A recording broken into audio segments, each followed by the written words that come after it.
Welcome to the Golf Improvement Podcast, episode 209.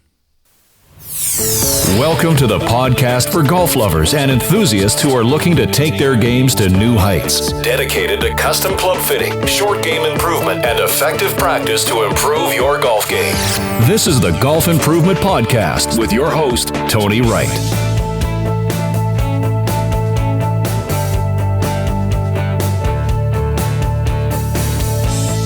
Hello, this is Tony Wright from Game Improvement Golf in Oak Ridge, Tennessee with the Golf Improvement Podcast, dedicated to sharing useful information on professional club fitting, short game improvement, and effective practice techniques.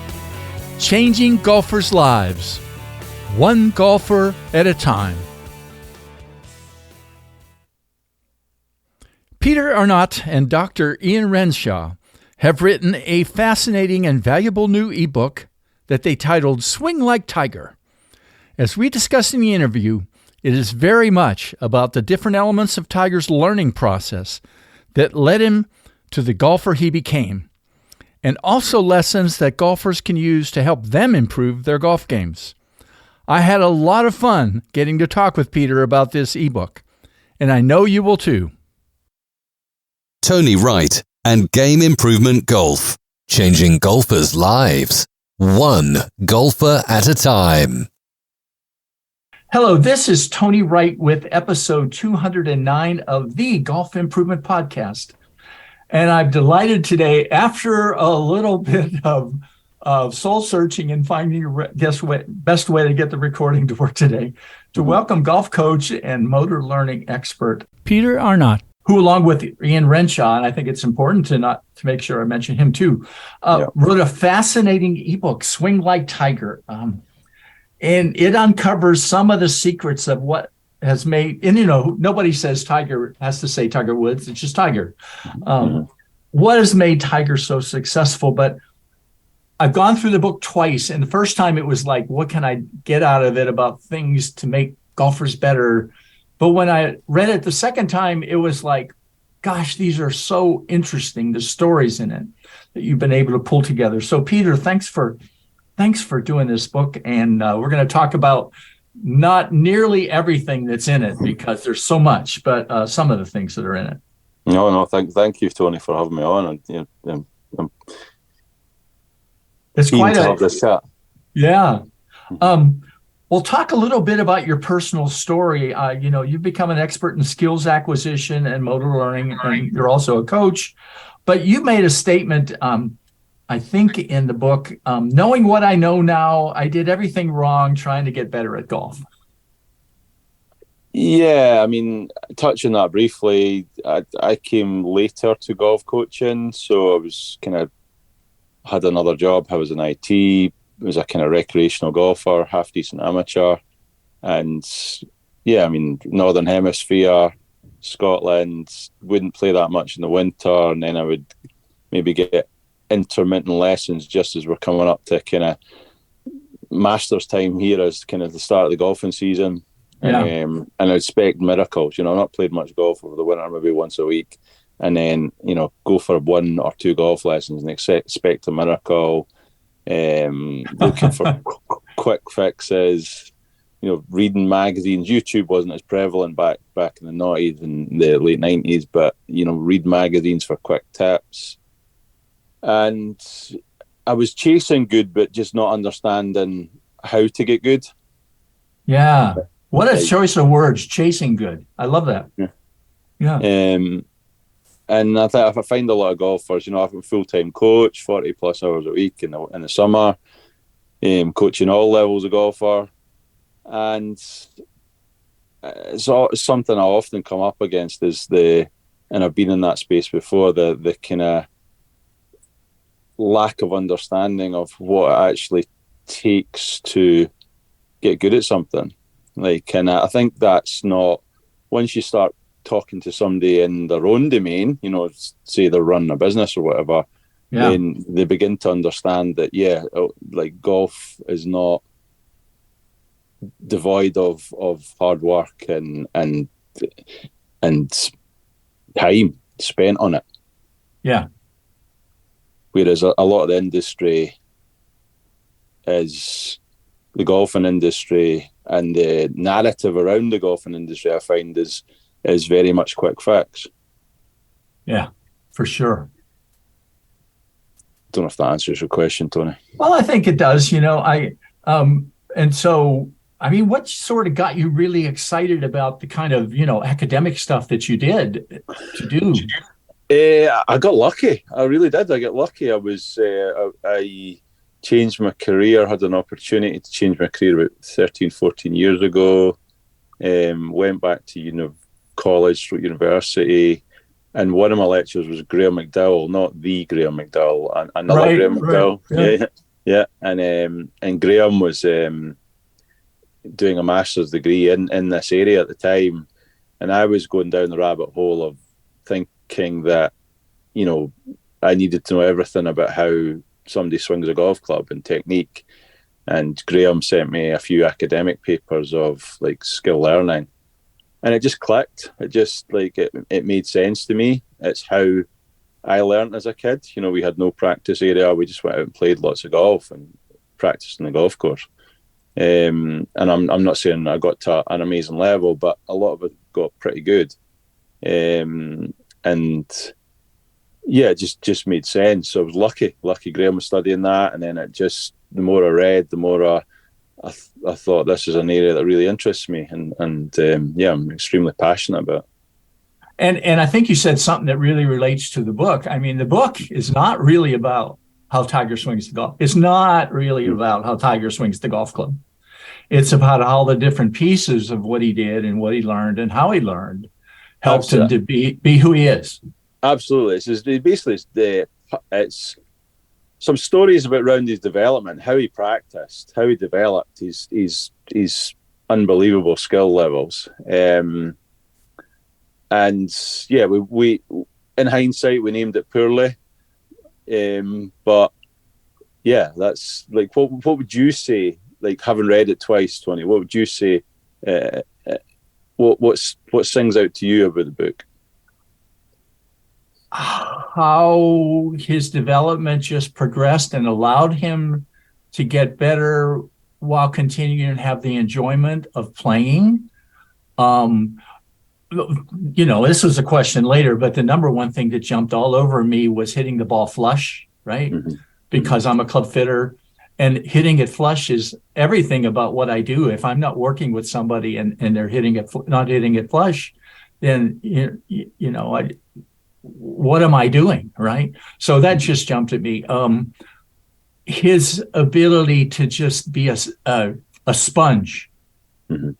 okay, for information and watching things and learning, but also, like you said, it takes time. Yeah, it takes time. Nobody does this stuff in a little bit of time, and he had he kind of could have the time to do it, but still there was a lot of just things that helped him to keep moving along in the process. Yeah, I think that massively undervalued is maybe that Earl was, in my opinion, if he designed it the way it comes out and stuff that we read, then he was a smart cookie. Yeah. There was obviously help along the way in that, but he was very much seemed like a driver in Tiger's development. Very unusual person in terms of what he was able to help Tiger do, I think. Yeah. So somewhere, I don't know, what was it? 2 years, 3 years ago, you decided you were going to write this thing, right? And I guess you and Ian must have talked about it. I mean, yeah. What would you? Yeah, go ahead. Yeah. So basically, we wrote a book, an academic book, a constraints-led approach to golf coaching with Graham McDowell, myself, and Ian, and it's for golf coaches. Around the skill learning literature and skill acquisition, application of it. And we stumble across quite a lot of stuff on Tiger as we were doing that. So there's a little bit on Tiger in that book. Yeah. But Ian and I were, the more we read, we're like, there's at least one book, but we reckon there's about 4 or 5 books out of the information that we've now got together. So we were planning on doing a book on Tiger's development, and then COVID hit. So we spent a lot more time. I've got probably 30, 40 books on Tiger in this room alone. And then, interviews with documentaries, just transcribed it all, and got lots and lots of quotes, and then developed that into, or some of it into the book that you've read twice. Yeah. Yeah. So it really is sort of a 2 or 3 year-ish process that it took you to really pull it all together. Absolutely. Yeah. When did you really know it was done? I mean, when people write books, it's like, and then I don't know if it. I think you've got to draw a line under it at some point. We did a course last year. The book was essentially finished. We did a larger course last year where we had 100 odd folk come on it. And It was essentially a book with videos of Ian and I talking through it as well. And we're going to release that in the next couple of months as well. Even more stuff in there. It's a tiger rabbit hole, that course. Okay. Yeah. And the feedback we got from that was really, really good. So we tweaked the book slightly, and then the version you've read over the last couple of months has been that refinement. Yeah. Yeah, I had forgotten about the fact that that you had done that video course too. So that kind of was lying in the background there. Yeah. Now, there's so many different sections we could talk about, but you have a section where you talk about consistency and the science behind it. And I've talked to other people that talk about some of this, but talk about the importance of understanding what consistency really is. And you also talked about good and bad variability. Maybe get into that a little bit and how it relates to Tiger and his development. Yeah, I mean, a lot of people, we describe in the book, a lot of people's view of consistency is that one repeatable golf swing, like we're a robot, we can repeat things over and over again. Whereas consistency in the learning literature, and I mean, there's tons of research on this now, is not, if we bring it in a golf context and hit in the middle of the face, it's consistently being able to hit the middle of the face in multiple different situations. That this one swing that you put on that golf ball is the only movement that you're ever going to do. It's never going to be exactly the same. It'll be very similar sometimes if you're a elite level performer, but it will not be the same. So trying to get the perfect golf swing and perfect repeatable golf swing is a poison chalice. Whereas, so we delve into good variability. Good variability is essentially just being able to solve lots of solutions to different problems, the different problems that you face on the golf course. So if we go back to hitting the middle of the club face, being able to hit in the middle of the club face in lots of different lies and different situations. At a reasonable flight with a reasonable speed. And bad variability would be essentially you've got no solutions to even one problem. You can't hit the middle of the face, for one simple chip, for example, or a 9-iron to 100 yards away. And we've all seen beginner golfers where it doesn't look that coordinated. So that would be examples of bad variability. They've got too much variability in their golf swing, and it is not coordinated to hit the middle of the golf club, for example. Yeah. But that discussion back again to the hitting it flush. How can there be any better way to sort of measure where you're going? Although, a lot of people want to work about hitting it on the toe and hitting it on the heel and things like that too. That's another way to kind of get at it, right? Mm-hmm. But talk more about some of the things in the book about hitting it flush. So there's so much. Anything specific? Not really specific, but one of the stories, I mean, this is a story that resonates with me because sometimes in fittings, I can see enormous changes in golf performance by 1 or 2 grams Mm-hmm. of head weight. Okay. Yeah. It's almost like it's inexplicable, right? And not everybody has that feel, Mm-hmm. but certainly that's something that he had that is like and in some ways it's unusual to have that sense of feel, but he did, right? I mean, you talked about a driver's story in the book where he could tell that one driver was really small amount different in weight, right? Yeah, it was a couple of grams. It's basically a dollar bill difference. Yeah. You could feel the weight. Yeah. So, yeah, I mean, that's the haptic touch. Basically, the club becomes an extension of you. I mean, we gave examples of that in other sports in the course we did last year as well. You know, we talked about Michael Schumacher being able to feel, the Formula One driver being able to feel a couple of grams difference on our left wing, where the engineer said there was nothing wrong with that, but he kept saying there's something up with the left wing, and they stripped it all down. There's a couple of grams different in the car weight. So our argument is elite level golfers, performers, the tool becomes an extension of them. We share some stories on Sam Snead on that as well, and Sam Snead was quite adamant that the golf club and training the golf club strike and face was what helped him as a golfer as well. And now, you know, there's a big trend too about, let's make everything lighter so we can hit it farther, right? And you know, let's get lighter shafts all throughout the whole thing, but you never know what's going to be in that person's DNA about what's going to get them to hit it flush. Yeah, I don't think you do. You know, even for higher handicap golfers. And can you expand on that? Like, you know, sometimes. One of my friends, particularly, who does a lot of fittings with senior women, I mean, he got her to hit a driver that had like a 75-gram shaft in it. Now, would you think of putting a 75-gram shaft into a driver for somebody that's like 65 or 70 years old? No.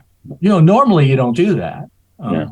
But there are circumstances and people that just react to things differently. Okay. Yeah. So but when you base things on hitting it flush, mm-hmm.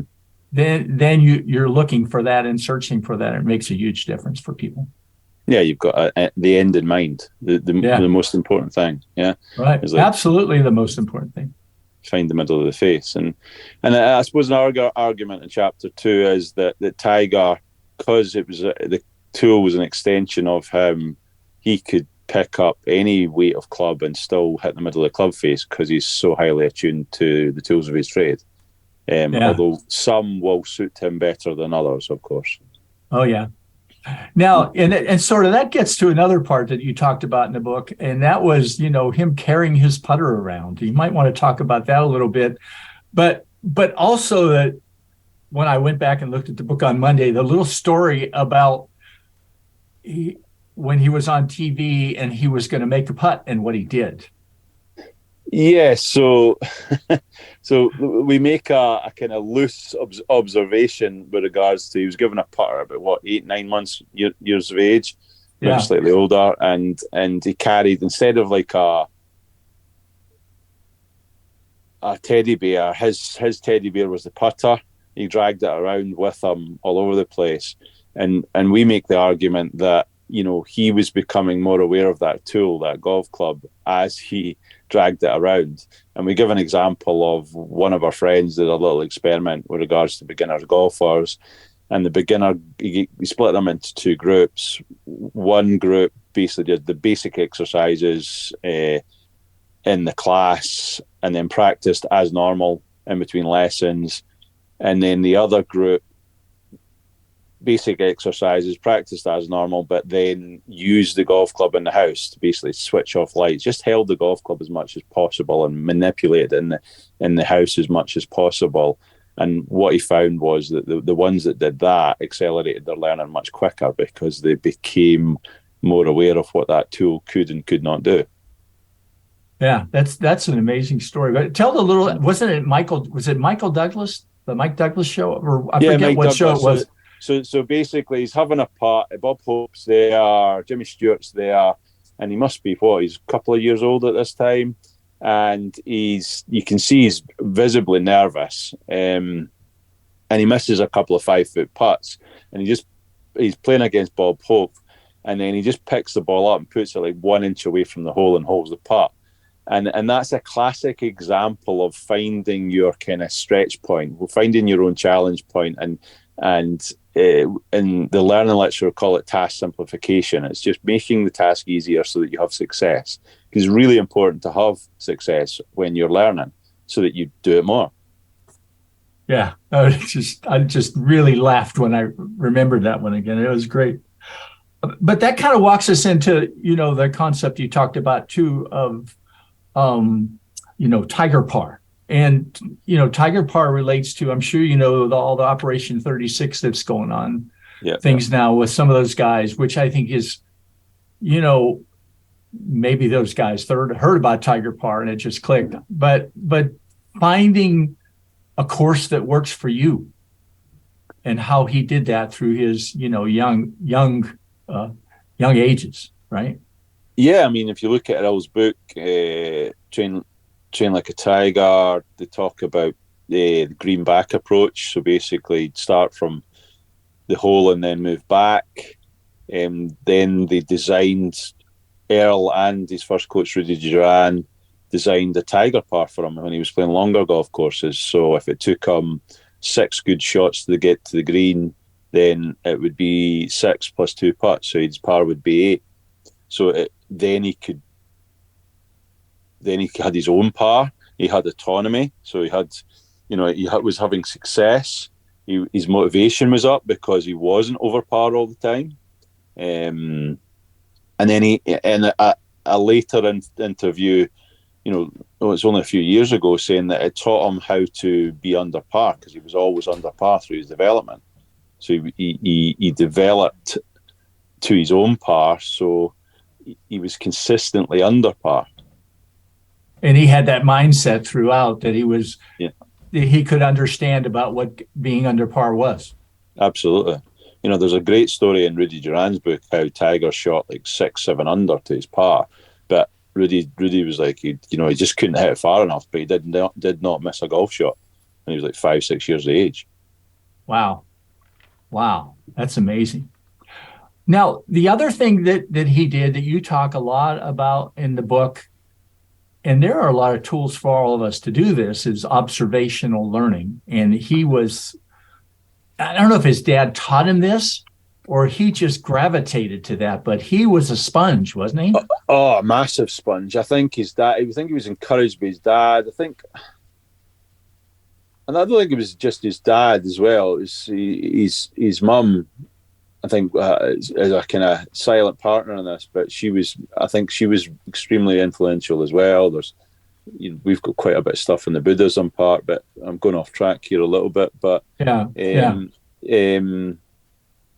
with regards to observational learning, him learning from others, his dad, big influence. Butch Harmon, like you read a few things in Butch's interviews and books. Butch pushed him hard to, he was practicing with Seve and Olazabal, who Butch was coaching at the time. Butch got him play with a lot of good players and learn from a lot of good players. He was, first 2 or 3 Masters, he was playing with Raymond Floyd, who'd won there before. Raymond Floyd was telling him like all the little secrets of how to play Augusta. He was a sponge. He was a sponge of information. He was going to school on all these guys. And that's consistently something, I'm out in the golf course a lot now. 78% of the time in the summer here, I'm out in the golf course with golfers, back out in the last few weeks because the weather's got better. And it's consistently something I'm drumming home to golfers is they're just not picking up the information where it's easy, it's free. You just got to be more present and aware. one of the things I try to tell the kids that I help the junior college team too is just, I think this is David Orr says this, I think Brad Faxon says that, is just watch putts roll out. Yeah. Right. Absolutely. There's so much to learn from watching putts roll out. That's exactly one of the things I've been pulling people up on. Like you could have learned information from that, but you weren't paying attention to it. Yeah. One of the things that I don't think I asked the question about, but when I looked at the book again, Tiger still likes to play, doesn't he? Even now? Just play. Yeah. I mean, we've got examples of Tiger talking about, going out on his own and pretending he was Sam Snead and Arnold Palmer. And this is like 2006 in his prime. So, yeah, I think how much he plays in practice. Anecdotally, I've heard stories of him on the range, shaping it all over the place. Talks about David Duval and himself and the Naughties doing an exhibition at the Open, or as Americans call it, the British Open, and them doing a display in the tournament. I think they've played around and they're hitting balls afterwards, and they're doing an exhibition of shaping shots for the crowd. So I think the importance of play throughout his development is undervalued. He was out in the golf course a lot. He was playing games a lot with Rudy Duran and his dad. It wasn't overly technique focused. If you look at Rudy Duran and his book, and in some of his interviews, he says that most of the time we're out on the golf course, very little to do with his golf swing. Yeah. I'll tell you a story that I thought about as you're saying this too. I don't know how familiar you are with Scott Stallings, who's on the tour. Yes, yeah. So he's a member at our club, okay. Mm-hmm. And we were out in the putting green about 7 or 8 months ago, and he stood up on the number 1 tee, and he was playing against some of his friends. They were like, I think he was playing. They were playing a scramble against him, right? Mm-hmm. And they were playing back to the 13th hole. Okay. So we're playing, of course, basically backwards. All right. Yeah. Cross-country golf. Right. Cross-country golf. And I can't remember if I talked to him or somebody else, but he used to do that all the time as a kid. Yeah. He would not play the course the way it was designed, but he'd find other ways to do it. And there's something in that about doing that for him. I'm sure that has a role. Do you want to go into that? Yeah, sure. Right. So it's really simple. So like, if you're a tour player, you're going out to golf courses that are different all the time. You're having to pick up information that's different all the time. You're having to solve different problems each time, right? Unless you've played out there for a while, right? So if you're playing the same golf course over and over again, you become an over specialist. I grew up at a golf course. I played it 30 odd years. I could tell you blindfolded with a wind, like what club I would be hitting. Yep. Because I've solved that problem over and over again. Whereas if you start playing cross-country golf, you're having to solve new problems. You're having to stretch yourself a little bit in different winds, in different, different yardages, different angles into greens. So it's more a problem-solving thing. You're stretching yourself a little bit more. And I think in putting too, I take it back. Sometimes I don't get people out in a problem-solving mentality as much as you should, rather than thinking about, their thoughts are a lot about making putts. And it's not necessarily about making putts, but it's about solving the problem in front of you. So as my friend David Orr says, do your job, which is, what's the break, what's the speed, and all that stuff. And that's what you focus on rather than making a putt. Yeah. Well, I had an internationalist golfer in last night, and their whole focus was for putting themselves, internal, what the stroke's doing. And there was nothing to do with, as you say, like the solving the problem in front of them. Yeah. And the minute we moved that focus to more external, the putting got a lot better. Yeah. Yeah, they had to learn how to control the speed. Yeah. This isn't. I could go into it much more deeply, but one of the neat things about the book too is all the videos in it. Were they easily accessible? But there were a lot of fun videos, little clips of Tiger. I guess you just spent a lot of time looking for them and things like that, right? Yeah, I mean, that was part of the COVID, finding all these little clips and transcribing them, and then we just threw a few of them into the course. My personal favourites, because I know you're going to ask that. I'm preempting your question, Tony. Apologies. Yeah, right. My favourite's the dark one, and the PGA Tour put us a video out a couple of years ago with Tiger describing a game that he played with his dad at the Navy course that he grew up on, and basically they played in the dark. He had one ball, and like any school kid, he wants to stay up as late as possible and play more golf or play a computer game, whatever it is. And the rule was you can stay up as late as you want, but the minute you lose that golf ball, we're going home and going to bed. Right? So consequences and rewards, right? Yeah, absolutely. But then that was teaching him. So he couldn't see where the ball was going. So he had to again, back to that haptic touch and awareness of what the club and ball are doing. He had to basically hit out of the middle, feel where the ball had went, and make his best guess of where the ball has gone. Now, highly attuned golfers that are extremely aware of what the club face and ball does, can do that, because it essentially becomes an extension of them. I'm sure you've heard the stories of Ben Crenshaw calling out his wedge numbers. I was told a very similar story of Dustin Johnson doing it a few years ago in an exhibition. Basically hitting a wedge, and the minute he hit it, he was calling out the number. There was one recently with Scott Scheffler with his driver calling out the numbers the minute he hit it. So again, just that game, he's a golf course. I tell a joke, I think, in the book. You can't do it at the golf course we're at the moment, because I train at Swanson Golf Club, because we're on the side of a hill, so you would maybe find yourself down a ravine if you played in the dark.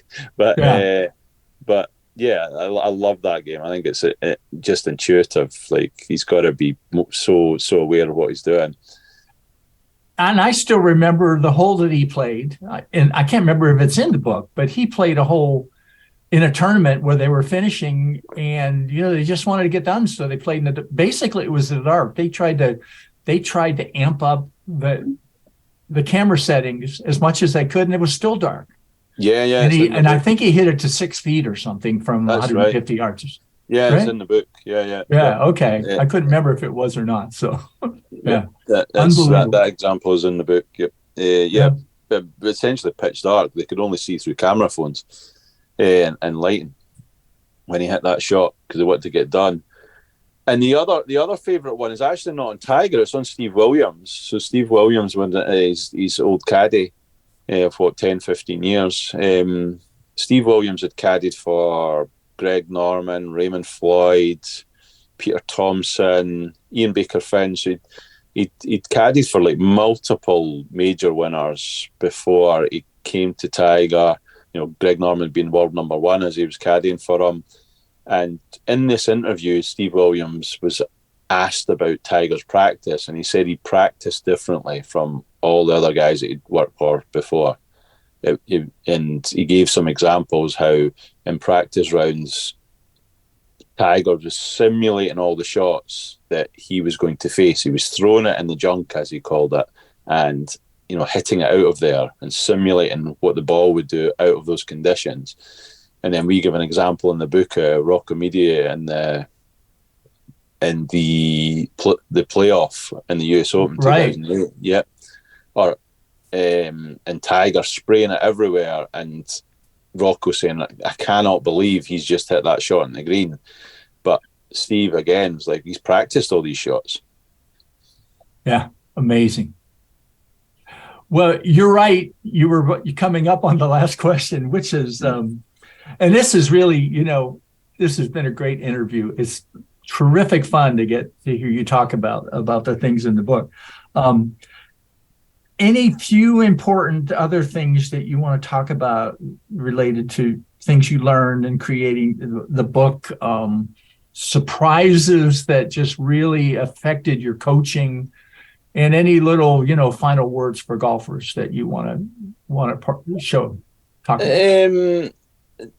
It's very wide open, but there you go. Not surprised. Was not surprising now because I've read, and researched this 3-4 years now, but it's just reinforcing that how good Tiger's development environment was. It was, situated. It was in context a lot. He was doing a lot of his practice in context, like on the golf course, simulating a lot of the shots that he was going to face on the golf course. The amount of times I've heard Tiger say, "I'm pointing hard towards the majors," and he trained and he practiced towards that. He was hitting shots in PG Tour events that were relevant to majors, not for that PG Tour event. For example, training the 3-wood roping draw for the 13th at the Masters. He was doing that in situational in PG Tour events. He was growing up, it was developmentally appropriate. He was on golf courses that were right for him, whether that was through design or chance. I think it was a bit of both. So he was on a par 3 course, then he had Tiger Par. Then growing, once he got to about 16, 17, his dad, they got membership to a tour course in the area so that he was getting more used to courses that he was going to face. I think back to like him becoming more aware of that tool and hitting the middle of the club face. And we used one of those interviews a couple of years ago of him saying the most important thing he says to amateurs, his son, is like hit the middle of the club face, hitting it dead nuts on the face. And the last thing is just how playful his practice environment was, how much experimentation there was there. And from that, it was experimentation, learning from others, watching Seve, watching Olazabal, picking up pieces from them, but then making it his own, in his own way. I hadn't thought about this until sort of midway through this, but boy, wouldn't it be fascinating to watch what he is doing in terms of developing Charlie? And you see so much things when you watch him, and you see Charlie's got a lot of the kind of skills, but where all that, I'm sure he uses many of the things that he learned in terms of that, but it would sure be neat. I would. Again, I think we've stayed away a wee bit from that because it's I don't know, but there are snippets there that his son's, the last time I heard his son's using blades. I don't know if they're heavier heads or not, but he's using blades. I've seen him in interviews talking about how they're using distraction techniques like his father did with him. Right. But yeah, it would be fascinating to be on it. Kind of. Yeah, I don't mean we should, but it is something. Yeah, I agree. I agree. Yeah. Well, Peter, thanks for this today. And I think everybody's really going to enjoy getting to hear you talk about the book. I'll put a link in the show notes to the book, but also to your, you do a podcast called Practice Thinkers. It's a little bit different podcast. You talk about topics that don't always seem to be related to golf in terms of the titles, but they're interesting, right? And you always connect it to golf. I mean, that's a good way to characterize it, isn't it? Some of the yeah, I think I'm trying my best. I'm experimenting at the moment, but I think we've evolved to tell stories. So I'm trying to tell stories and then relate it to golf so that there's a little bit more stickability with them. Yeah, but also people can sign up for the other Practice Thinkers. And, this is in some ways maybe more for golf coaches. I don't know, but you're continually trying to develop different games and drills and things that can really engage people and help them in skill development. And it's pretty neat. Yeah, there's a Practice Thinkers Games Depot in there. Basically, there's lots of games. There's habit trackers. I would say it's mainly golfers in there, actually, Tony. Is that right? Yeah, but I would say it was more the single figure and below. But I've been trying to connect a few coaches to it, though, too, because I think there's some fascinating stuff that they could use. But, well, that's interesting that it's mainly golfers. It's good. Yeah. Well, thanks for having me on, Tony. Are there any other questions? Anything else you would like? I don't think so. I think we could do another podcast about a zillion other things that are in the book. But it's a great, as I said in the beginning, it's a great read about things that different people, people will grab into things that they could do. But at the very least, it's a great read to understand some of the stories and really a lot of the things that you point out that made Tiger what he is in terms of his game. Yeah, no, it's been a great experience for Ian and I as well. We've really enjoyed doing it, and we appreciate you reading it twice as well. The Golf Improvement Podcast is sponsored by Tony Wright and Game Improvement Golf. Tony creates exceptional golf clubs. You shoot lower scores. Peter, thanks to you and Ian for creating this ebook. Not only for the learning and golf skills improvement information in it, but also for the great Tiger stories that are presented in it. I put a link in the show notes to where you can purchase the Swing Like Tiger ebook. There's also an online audio version of the ebook that contains links to some excellent videos, and you get a downloadable version of it. I need to say that I get an affiliate fee if you buy the ebook using this link. I think it's one worth reading if you want to learn from Tiger's fascinating practice history and apply it to your game. I also put links in the show notes to Peter's Practice Thinkers podcast, and finally to where you can sign up to join his Practice Thinkers Game Depot, where there are a lot of valuable golf practice games that he and others have developed. My shout out today is a little different because it's Masters Week. I've included 2 YouTube videos, one about how to play the famous 12th hole at Augusta, and the other one about the interesting Scott Stallings Masters Invite mix-up. Hope you enjoy both of these and enjoy watching the Masters this weekend. If this podcast and all of my podcasts and blog posts benefit you, remember that there's a Support the Golf Improvement Podcast link in the show notes. Your support for a much-needed upgrade to my 2012 iMac podcasting computer would be greatly appreciated.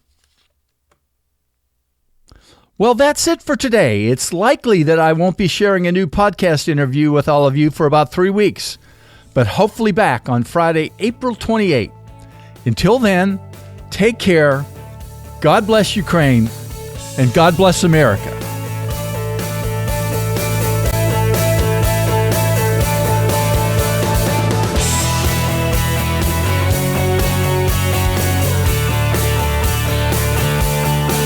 Game Improvement Golf, your source of information and inspiration to become an exceptional golfer now. www.gameimprovementgolf.com